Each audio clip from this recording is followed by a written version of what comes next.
Hi everyone, just a quick informal one today. There's been a few new job postings for Riot's MMO on their website, and I read through them a few days ago to see if we could learn anything, and I did learn some things, which is why I'm making this video and what this video is about. So to start with, in terms of combat, many of the new job postings reference combat in some way. It's going to be a huge part of that game, obviously, as most MMOs are. But it mentions a core focus on believable and readable AI characters that can present challenging and exciting combat puzzles for players to solve, which sounds a lot like, dungeon boss mechanics or raid boss mechanics. That same job description mentions open world systems, not just instance combat systems. So we might be getting more involved combat in the open world and not just in those dungeons and raids. This isn't really anything crazy, I would say, as World of Warcraft and Guild Wars do something similar with their world bosses. But it is nice to see that this is confirmed in some way, although I should say that nothing is confirmed from these job descriptions. It's all speculation. That same job description also mentions working with ability designers on a verb ecosystem, with experience in action role-playing games being a required qualification. Now, the verb ecosystem is something new to me. If I had to guess, it sounds a bit like the Guild Wars 2 combo effect system, where many of your abilities have a finisher modifier, which when you use with a combo field will change the effect of the spell. So if you shoot an arrow, shoot being the verb, through a combo field, it will do something to that arrow, like turn it into a fire arrow or a poison arrow or something like that. There's no references to combo fields in any of the job descriptions, so it may not be that, but it's interesting nonetheless to know that there is a verb ecosystem and we can try and read into that. I mean, what do you guys think that is? Because all I can really think about is Guild Wars 2. There's another role for action combat design, which says much of the same, but it really kind of doubles down on the emphasis on action RPG elements. It mentions several years of experience with action combat design. They mentioned visceral combat, which in the context of video games usually means blood and gore. But I think when you take that statement into a design context, I think it's more about creating an experience that's fast-paced and instinctive, I suppose, rather than slower and method-based. I'd say that League of Legends is fairly visceral, right? Because you press the button, it does the thing, it's quick, it's, dare I say, intuitive. It's visceral. It's a weird word, but it is what it is. The action RPG is really interesting because we haven't necessarily had the game confirmed as an action RPG, but if you read through all of these descriptions, it's absolutely going to be an action RPG based game. So however that will look, I don't know. Action RPG is a broad term, right?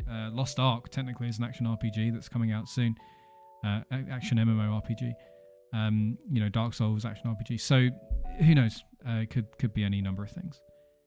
One of the jobs also talk about crafting, gathering, crafting, and trading. So it's safe to say that there will be farming of materials, probably crafting those into valuable goods and then trading them off to other players, at least in some way.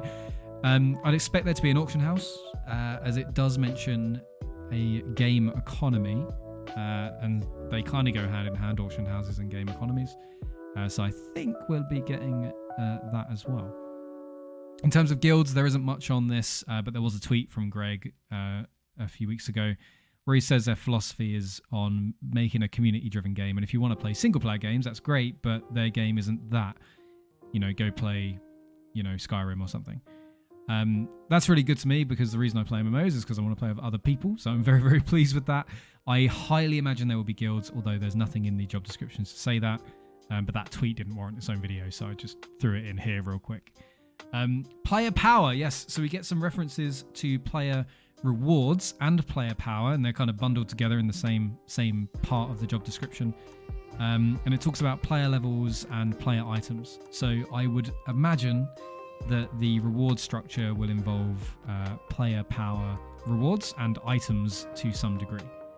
Now that seems really obvious, right? Like getting better gear as a reward, but some other MMOs don't do this very well. I already talked about Guild Wars 2 and I've got a whole video on this, but the short version is that the end game in Guild Wars 2 doesn't do this. It doesn't have player power as a reward. It's transmog and story-based content as a reward. So it's, there are MMOs out there that don't have player power as rewards. Customization is also mentioned in one of these job roles as well. And in the context of the job role, it sounds like it's talking about character customization. So races, background choices, perhaps, hair color, piercings, different faces, things like that. And I think that's really good because, Runeterra is super diverse. If you look at the Vestaya, there can be so many different kinds of Vestaya that any customization in this game is good. I think the more the better. So good news there. One of the more interesting things I would say to come out of this is the senior manager role for engineering tools, because that references a few game engines. One, Unreal Engine, which isn't too exciting because Unreal is super versatile and it's used in a ton of AAA games. Pretty sure it's being used for the new MMO Blue Protocol, I think that's the name, and experience shipping games to PC, console, and mobile, which is strange. One of the other jobs mentions Unity as well. So if I had to guess, I would say that the plan would probably be for the core game, the main game, the MMO, to be developed in Unreal and shipped to PC and possibly console, don't know. And then Unity may be used to create, say, a companion app for mobile, like a mobile app. I don't think they would make a mobile version of the game. Probably just a companion app. That seems pretty common nowadays with some MMOs. And that's pretty much it, what we learned. So very, very quick video, hopefully. I would say the most interesting of all of these job roles is the Metasystems role. I'll link them in the description below so you can go check them out for yourself.